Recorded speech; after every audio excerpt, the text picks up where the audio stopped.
Hello and a very warm welcome back to the channel. Today we're going to be taking a little look at what the differences are between stacking for weight and stacking for collectability. But before we do that, I do just want to say that there are a hell of a lot of variables to consider here, far more than I could ever go through on this one short video. So please definitely do your own research before making any large purchases. I'm undoubtedly going to be leaving a few bits out here and there. That is just inevitable. Okay, brilliant. So with that out of the way, let's get on with the show.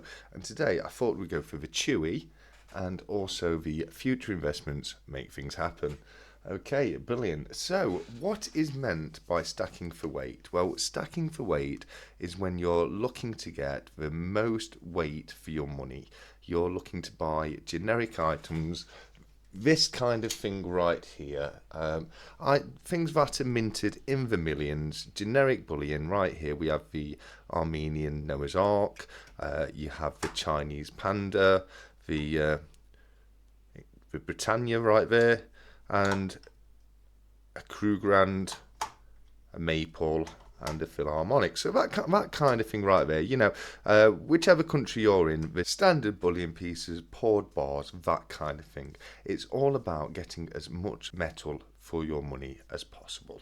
Okay, so when you're looking at stacking for collectability, you're looking more at this kind of thing right here, which is silver proofs, limited edition series coins, that kind of thing. Now, when it comes to series coins, I will bring up one kind of thing, like this kind of thing right here, the Myths and Legends bullion coin. This I would definitely consider as something that you would stack for weight. I don't see this as being something you would stack for collectability.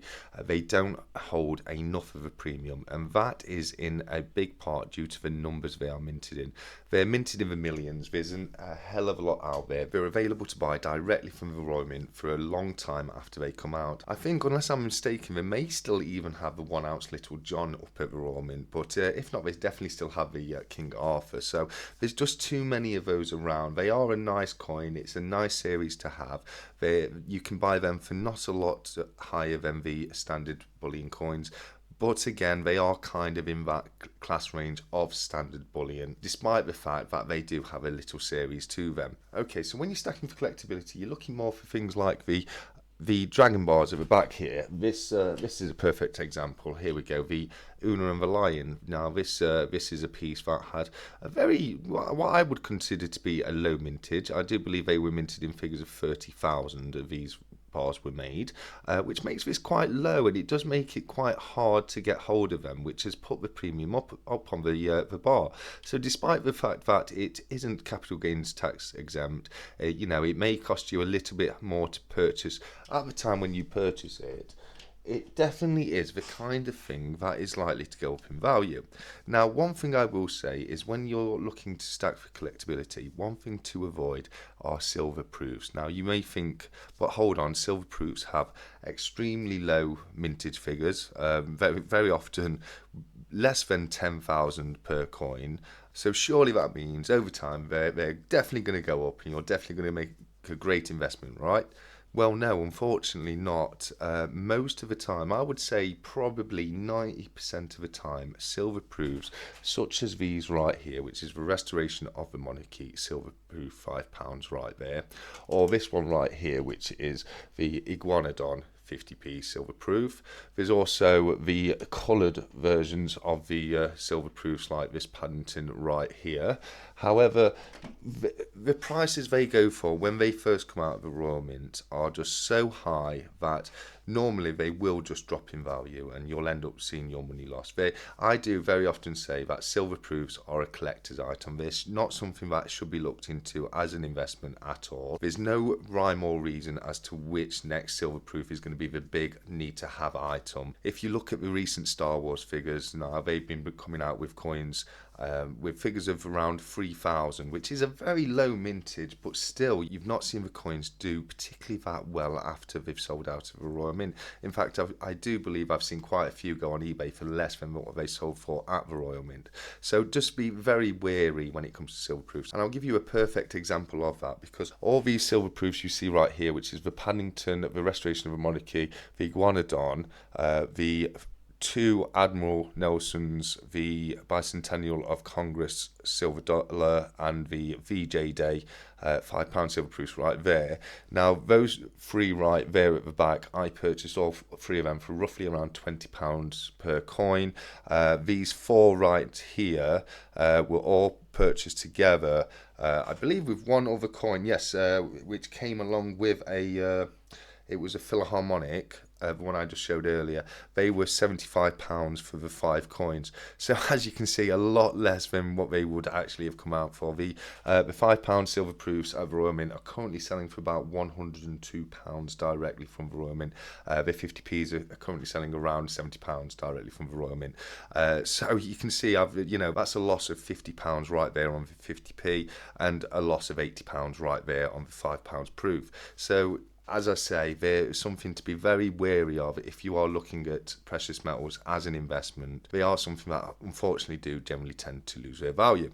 So as I say, the best place to be for me when it comes to stacking for collectability is this kind of area right here, which is, as I say, the lower mintage series coins, as well as the bars at the back there. As you can see, you've got the Geiger squares, the Celebration bar, the Dragon bars, the Uno line, and this one right here, which I know you can't really see because of the glare, is, if I can get it, is the 007 No Time to Die bar. So once again, quite a low mintage, but also something that could be quite popular and could be quite sought after by other people, because that's the main thing when it comes to collectability, is you need something that's going to be sought after time. It's going to have to be difficult for people to find them.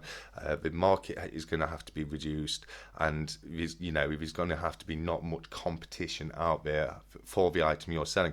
It's all well and good you wanting to sell your silver proof for a profit at £105 on eBay, but if there's 3 people on eBay or selling them at £20, £30, £50, yours just isn't going to be the one that sells. Another thing to remember about stacking for collectability is there is a direct correlation between the increase in price and decrease in buyers. The higher the price of an item, the fewer people out there that are looking to spend that kind of money.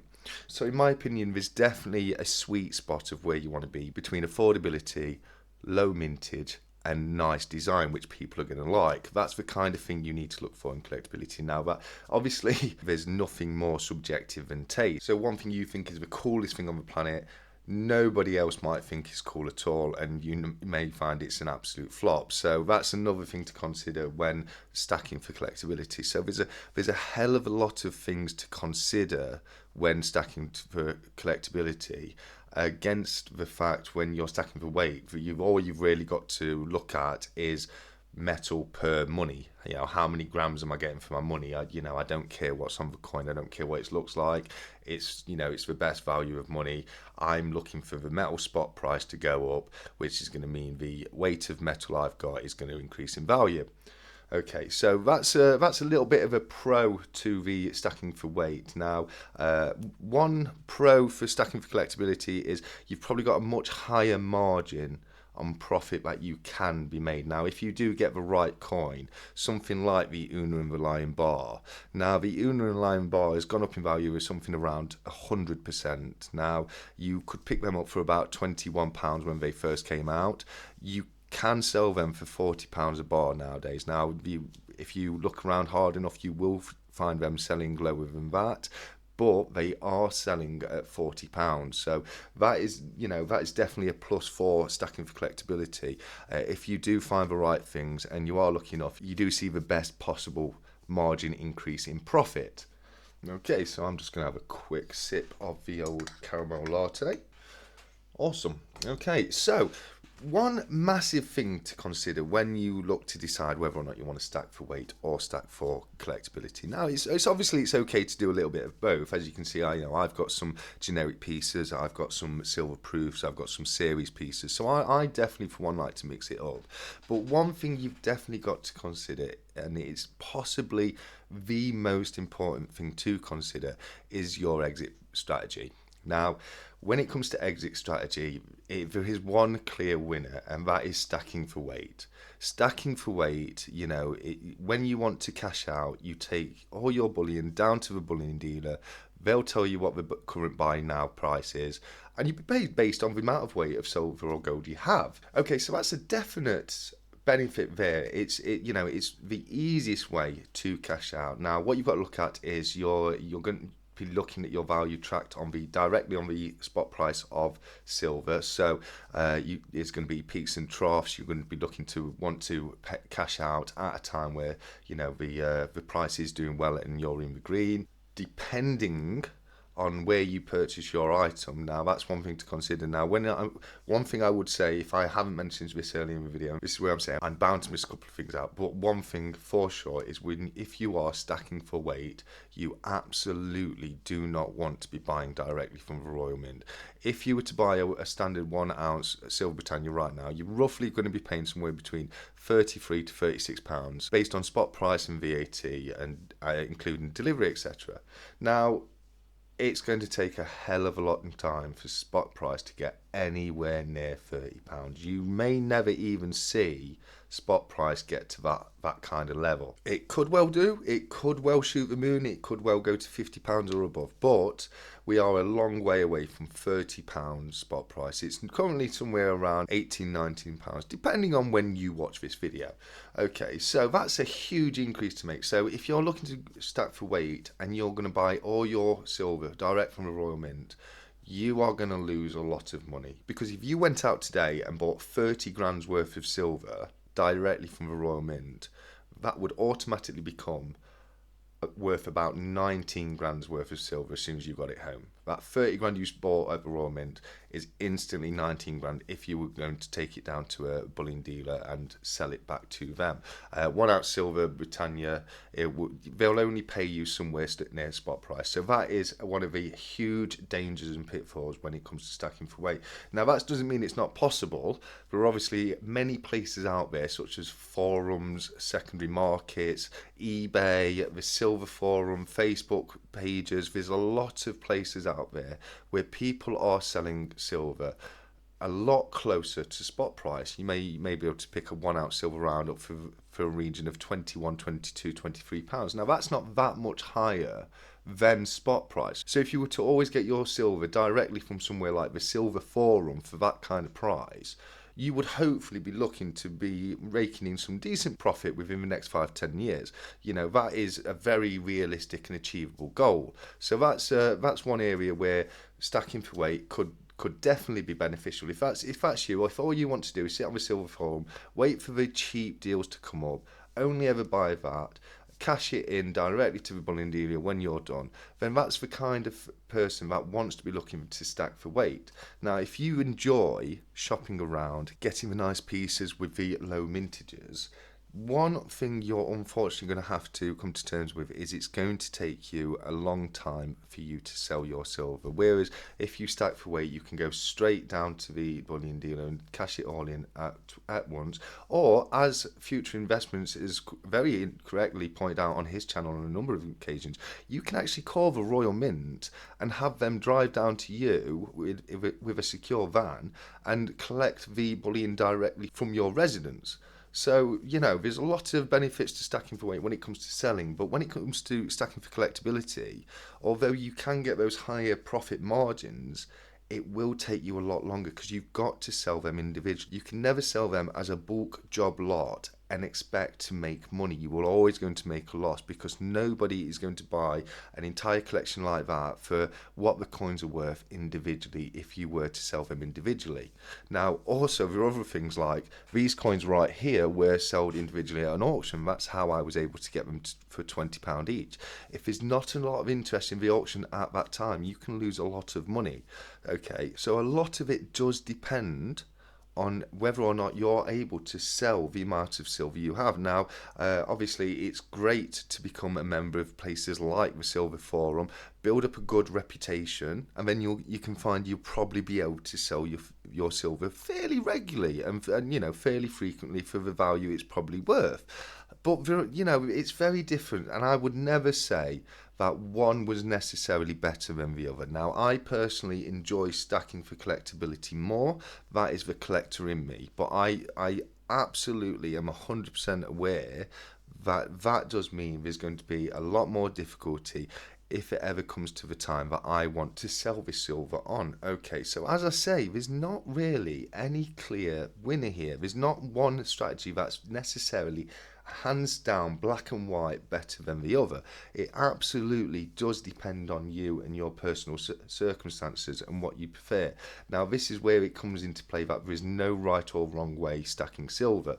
You know, you can do it, you can stack for weight, you can stack for collectability, you can stack for whatever reason you want. But when you decide what way you do want to stack, there is an absolutely right and wrong way to go around doing things.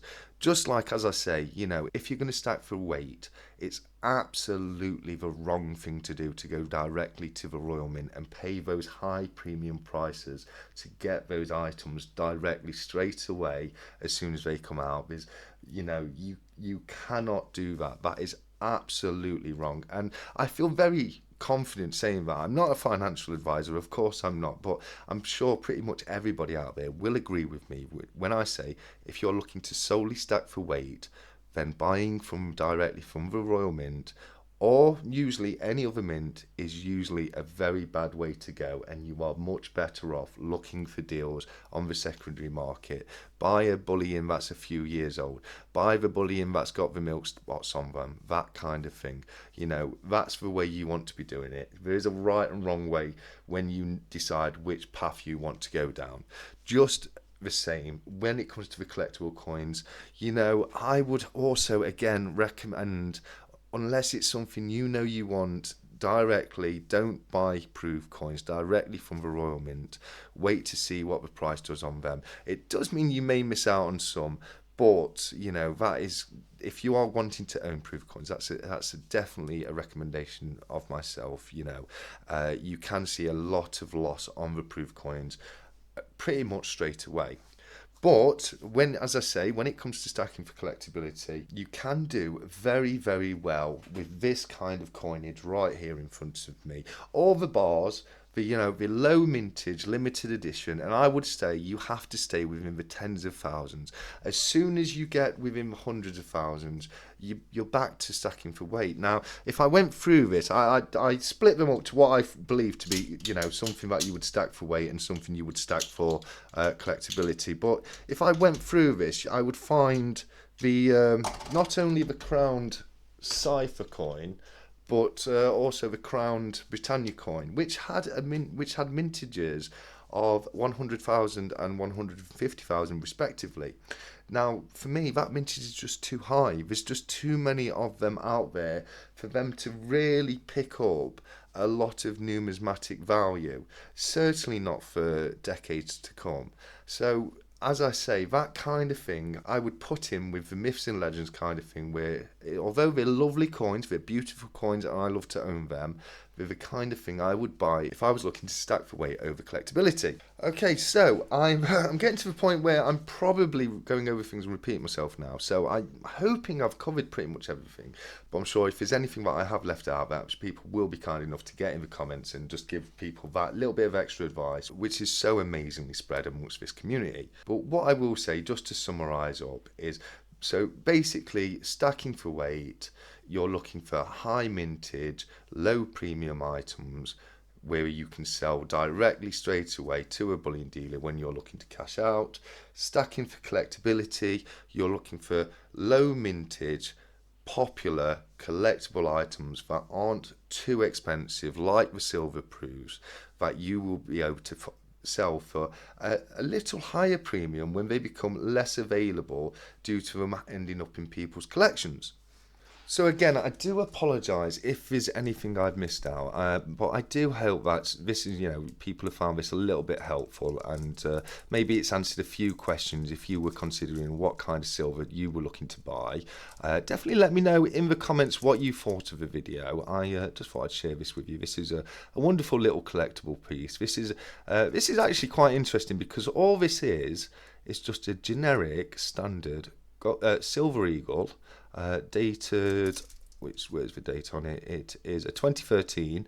But this is graded and slabbed, and it has an MS70, which is the highest grade possible for a slab coin. So the fact that it is in absolute pristine mint condition would give this a lot more collectability value than its actual generic bullion value. This here I would value somewhere around the region of £80 to £90. So again, you know, it's a wonderfully valued coin, but I'd have to find someone who's willing to pay £80 to £90 on a standard silver eagle just because it's slabbed in a piece of plastic. But that's not to say that I would have any problem doing that, because it is a wonderful coin, and I'm sure many people out there would love to have it in their own stack/collection.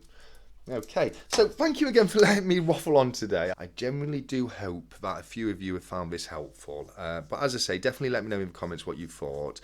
If you haven't already done so, please consider liking and subscribing to the channel. That kind of stuff really does help small content creators like myself.